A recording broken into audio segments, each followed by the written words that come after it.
முதலீடுகளை ஈர்ப்பதற்காக தமிழ்நாடு முதலமைச்சர் மு.க.ஸ்டாலின் மே 23ஆம் தேதி வெளிநாடு சுற்றுப்பயணம் மேற்கொள்ள இருக்கிறார். விவரங்களுடன் நம்முடைய சிறப்பு செய்தியாளர் பாண்டிராஜ் விவரம் என்ன, எந்தெந்த நாடுகளுக்கெல்லாம் பயணம் செய்ய இருக்கார்? தேவப்பிரியன், தமிழக சட்டப்பேரவை தேர்தலானது கடந்த 2021ஆம் தேதி 21ஆம் ஆண்டு நடைபெற்றிருந்த நிலையில் அப்போது ஆட்சி அமைத்ததிலிருந்தே பல்வேறு வகையில் தமிழகத்தினுடைய பொருளாதார வளர்ச்சியை முன்னேற்ற வேண்டும், குறிப்பாக $1 டிரில்லியன் அளவிற்கு தமிழக பொருளாதாரத்தை உயர்த்த வேண்டும் என்று பல்வேறு முயற்சிகளை தமிழ்நாடு அரசானது தொடர்ச்சியாக எடுத்து வருகிறது.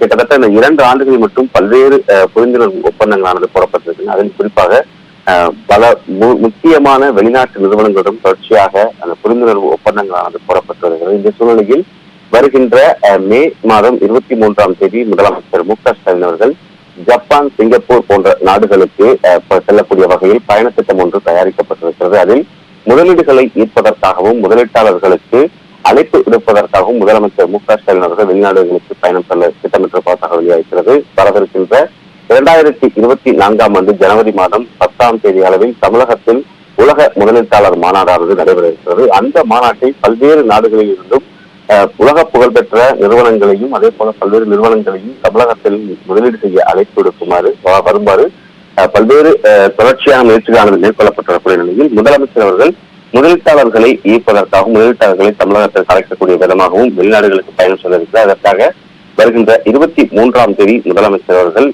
வெளிநாடுகளுக்கு செல்ல இருப்பதாக வெளியாகிறது.